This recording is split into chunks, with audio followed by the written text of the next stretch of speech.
studying Twelfth Night and keen to make additional independent progress, you're in the right place. Let's study Act 2, Scene 3 of Shakespeare's Twelfth Night, Schofield on Shakespeare.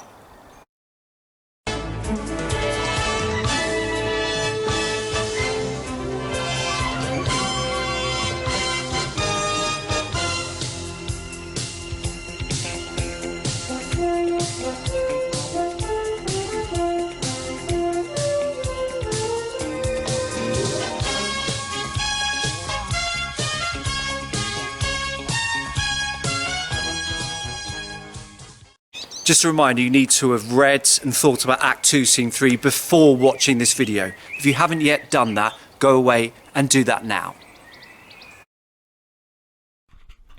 Time for my brief summary of Act 2, Scene 3. It is late at night, and Sir Toby and Sir Andrew have been drinking.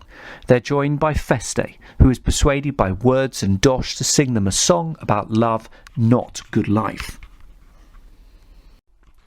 However, when the three men sing together, first Maria bursts in and then Malvolio to tell them off. Malvolio's telling off is particularly unsporting and haughty. Following his undignified departure, Maria reveals that she has a plan which will result in humiliation and a great deal of fun for those strategically positioned nearby. What is this plan? Well, he will be convinced that Olivia is in love with him. The scene ends with Sir Toby professing his delight and devotion towards Maria, and Sir Andrew revealing that if he doesn't manage to marry Olivia soon, he will be in serious financial difficulties. Time for you to answer some questions, dear viewers and subscribers. The more you independently write and think about these three questions, the better. This video will resume in 5 seconds time, so press pause now to pen your responses.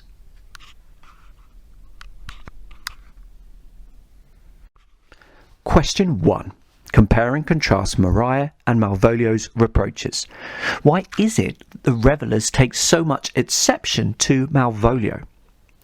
Sir Toby is particularly indignant faced with Malvolio's straight-to-the-point warnings. What I find so interesting about the words on screen now is the simmering 17-line gap between Sir Toby's first response to Malvolio's delightedly rhetorical questions about the lack of respect of place, persons and time, and the way he comes back to it again unprompted. The implication is that Sir Toby has got increasingly furious and outraged after mulling over Malvolio's criticisms, or perhaps more pertinently, the fact he feels that he is in a position to moralise, that he can't stop himself re-quoting the steward's reference to time. Out of time, sir? This second reference to time, and this time without the implicit punning, i.e. referring to their music being in time rather than the time of the night, along with the exclamation "ye lie," shows the extent of his anger. But why is he so angry when Maria has also just criticised his behaviour and pre-warned him of Malvolio's arrival? Here are the pair's initial dressing down speeches, separated by just 14 lines or perhaps 30 seconds of stage time. What is it about Malvolio's language, as well as his past interactions, which rouses the ire of Sir Toby in particular? Well, whereas Maria is brief and largely factual and uses just the one word which could be deemed personally derogatory, caterwauling, meaning wading like a cat, Malvolio talks at far more length. He uses not one, not two, not three, but 4 consecutive rhetorical questions, which by definition show him more interested in making a dramatic impact, a spectacle, than actually communicating. Given his lowly position as a steward, living in Shakespeare's far more hierarchical society, to start off with a suggestion that the men may be mentally ill seems a poor strategic choice if his aim is genuinely to restore calm to the household rather than get a kick out of a rare opportunity to wield authority. Whereas Maria is careful to criticise the men's dreadful singing rather than themselves, Maria's mad is a much broader attack on their characters as a whole. So the 4 rhetorical questions within his opening speech hint at too much enjoyment of the situation. And this was also seen in some of the imagery he uses, which compare the aristocrats of Sir Toby and Sir Andrew to tinkers, menders of pots and pans, and coziers, shoemakers. These comparisons would have been seen as extraordinarily misplaced and disrespectful by not just those on stage, but also a contemporary audience, irrespective of the rowdiness and noises emitted by Sir Toby and co. Similarly, the link made between Olivia's house and a pub is an enormous leap to make. However similar the atmosphere may or may not be between the two at this point in time, it is emphatically not the place of a steward to put forward such a shocking image. But also, isn't there something supremely pompous and gleeful about some of Malvolio's verbs? Rather than speak, he goes for gabble, suggesting that their voices are gibbering in an undignified, presumably drunk manner. Similarly, rather than sing, he goes for squeak, suggesting unmanly, pitifully high voices, ill-befitting knights of the realm. This initial speech smacks of repressed delight at the telling off, genuine joy at having this opportunity to launch forth, knowing that on this occasion he can insist on his voice being heard. And it is surely this delight which his audience finds so grating. A number of years ago, 8th of March 2014 to be precise, I attended a production of the play at the Theatre Royal in Winchester, Hampshire in England. Before Malvolio's dramatic entrance, one of the characters on stage, Feste I suspect, or possibly Sir Toby, asked for a couple of volunteers from the audience. I was with a group of Year 10 students, and they cheerfully nominated my services. I found myself on stage with another hapless volunteer, engaged in drinking a shot competition, which, bizarrely, I won. I never drink shots. Meanwhile, a number of takeaway pizzas were distributed around the auditorium. Why? Well, the aim was clearly to make the audience feel participants in the fun and carnage. And so I, and my fellow volunteer, and the pizza-munching members of the audience all found ourselves included within Malvolio's subsequent dressing down, for he marched onto the stage just after I had finished the disgusting tasting spirits. This audience participation certainly made the evening even more memorable. And it highlighted the crucial point that, for both characters on stage and readers and audiences, Malvolio is intended to be seen as a misery guts, an outsider, an other. A few other points on this question as to why Malvolio's dressing down receives such a different reaction to Mariah's. Well, just as Malvolio walks off stage, Mariah's scornful "go shake your ears," with the reference to the possibility of ears being shaken, suggesting that Malvolio is a donkey or ass, shows that she too either doesn't agree with the approach he has taken, or doesn't like him, or both. And this is significant, as remember that she entered the stage for the same reason as the steward, to try to get the men to tone it down a little. It's also worth wondering a little about past backstories. As stated in a previous video, Shakespeare doesn't waste too much time with these. They take up too much time and are by definition not particularly dramatic or interesting. But what might have happened in the past between Malvolio and the other members of the household which might partially explain their response to his, on the surface, fairly reasonable complaints? In every production I have seen and participated in, Sir Toby, Sir Andrew and Feste have been making a right old racket. In Act 1, Scene 5, we see Malvolio's unpleasant reference to Feste's death. Yes, and shall do till the pangs of death shake him, he cries. We also see his unpleasantly haughty manner with Cesario in Act 2, Scene 2. This, of course, is not a great deal to go upon. Nonetheless, later references in the play, notably the revelation in Act 5, Scene 1, that Viola's charming-sounding captain has somehow ended up in prison in durance upon Malvolio's instructions, reiterate the impression we gain here that Malvolio is an unpleasant individual, irrespective of the fact that modern audiences are likely to be sympathetic to the principle of being able to sleep at night without annoying songs and drunkenness. Within his essay, The Problem of Malvolio, Edward Cahill gives some helpful contextual information about the role of stewards during Shakespeare's time.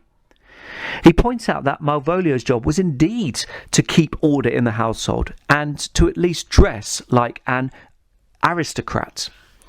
Essentially, this contextual information confirms not that Malvolio is doing the wrong thing in telling Sir Toby and co off, but that he doesn't possess the diplomacy and political skills needed to successfully and genuinely be respected within the household.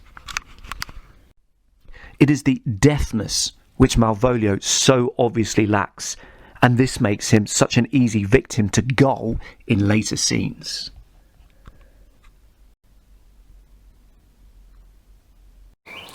I recently heard an interview on Radio 5 with someone unable to leave their house at all during this horrible coronavirus period due to an existing health condition.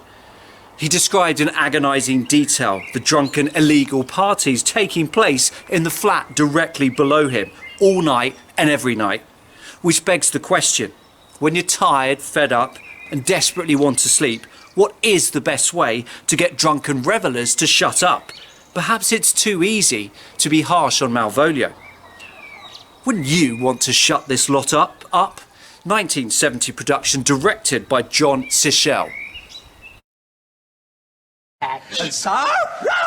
And some dogs will catch well. Oh, most certain. Let our catch be thou knave. Hold thy peace, thou knave knight. I will be constrained in it to call thee knave knight. Ah, 'tis not the first time I have constrained one to call me knave. But begin, fool. It begins, hold thy peace. I shall never begin if I hold my peace. Question 2. What more do we learn about Feste and Sir Toby from this scene? Let's take Feste. What do we know of him prior to this scene? Well, we know that he disappeared without an explanation for a while from Olivia's household, incurring the latter's temporary displeasure. As part of his role of a fool, he makes up his own amusing, clever-sounding words and knows how to ask the right questions to get a laugh, which encourage his listener to reflect on themselves. We also know that Feste probably doesn't like the unsympathetic on principle to fools Malvolio very much. He isn't likely to forget in a hurry the latter's claim in Act 1 Scene 5 that he was put down the other day with an ordinary fool that has no more brain than a stone. Feste is a man who seems to recognise that being a fool is difficult, and that just as with a stand-up comedian, your job is a lot easier to do when your audience wants to be amused. In this scene, we see Feste with Sir Toby and Sir Andrew for the first time, and it seems clear that both enjoy his company and appreciate his music. Sir Toby seems affectionate with his opening greeting, and the fact he immediately asks for a round shows that he feels he can rely on the household fool to keep up spirits and fun levels, irrespective of the time of day or night. Sir Andrew praises Feste more specifically, although his exact quoting of clearly made up astrological sounding terms highlights both the latter's powers of invention and the former's gullibility. Having already seen Feste make up the philosopher Quinabulus in Act 1 Scene 5, the sentences on screen now suggest that Feste's licence with language can extend to full phrases. The majority of critics suggest that these lines aren't meant to make sense, and instead show Feste having fun with silly, extravagant sounds, e.g. myrmidons, and confusing non sequiturs. Alternatively, there is the ability for the listener to read into the lines what they will, e.g. my lady having a white hand could potentially be some kind of dirty joke for the pervertedly inclined. Feste sings one song in his own in this scene and then leads a catch or a rounds. The first verse calls for a lover's mistress to stay and hear her true love's coming. In the famous star-studded 1996 Trevor Nunn film version of the play, the song sounds rather melancholic, with Feste's melodic voice accompanied by an accordion, with the rest of the room in darkness and Sir Toby and Sir Andrew slumped, mouths open and inanimate. The early 20th century composer Roger Quilter, yet another vaguely known figure from past history, depressingly educated at Eton, wrote numerous musical accompaniments to Shakespeare's songs. His version of O Mistress Mine is more upbeat. Have a listen to the first verse.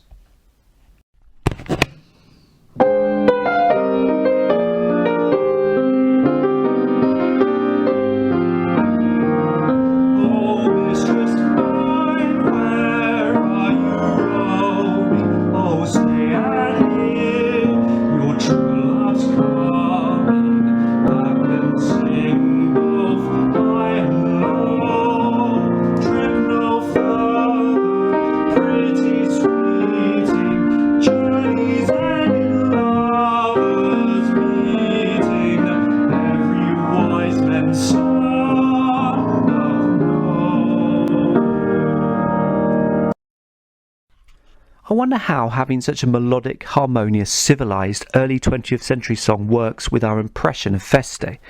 Does it, A, clash with the man who can fit in seamlessly with everyone and play a leading role in naughty, disruptive, late-night antics?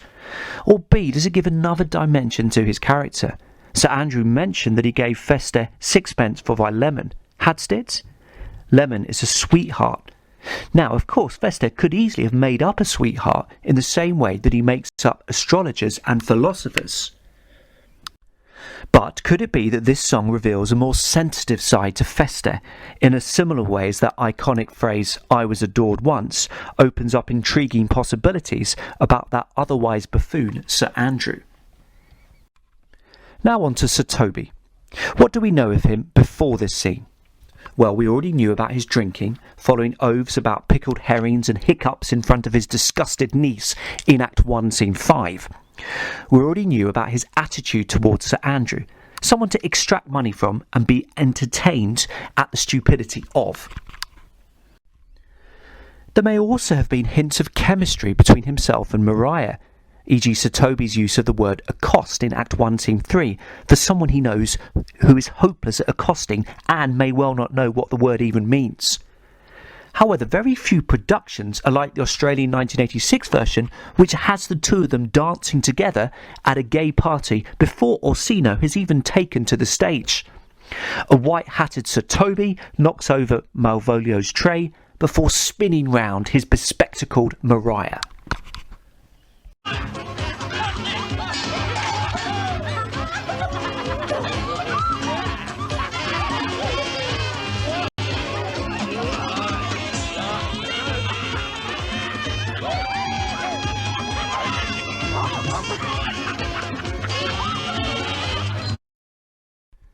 Perhaps in this scene we see for the first time Sir Toby's pride. Following Malvolio's pompous speeches, he himself comes out with two striking rhetorical questions. Art any more than a steward? Dost thou think because thou art virtuous there shall be no more cakes and ale?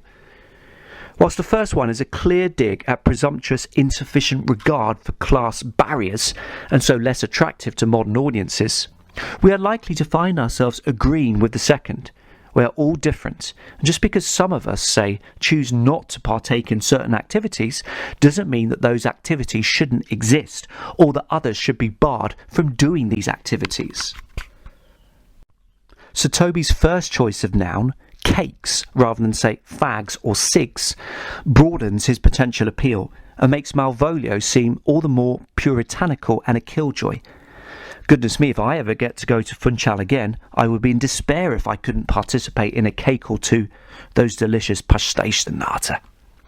So these lines suggest that Sir Toby may be more than a drunken buffoon, that he may have a wit which he can use beyond making fun of Sir Andrew, that he may be able to use a degree of logic in order to quash an opponent he clearly loathes. As well as discovering the extent to which Sir Toby detests Malvolio, we also learn the extent to which he likes Maria. Following her explanation of her plan to humiliate Malvolio, he uses two striking, very different images to refer to her: Penthesilea and a beagle. Penthesilea was, according to Greek mythology, the queen of the Amazons, whereas Orsino seems to prefer indulging in ruminations about the chaste goddess Diana. Penthesilea is a far feistier, sexier creature, as the picture implies. Long flowing hair, arrows poised, bow taut. You can even argue that the use of this image paints Sir Toby as more of a feminist type figure. He's not just interested in looks, but in women who actually do something, and the more physical, the better.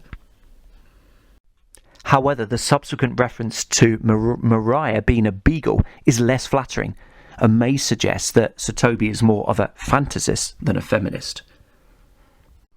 Beagles are small little hounds bred to hunt foxes, and Sir Toby's words may smack of admiration and affection, but they highlight the fact that he might like Maria simply because of her ability to understand his own desires and needs.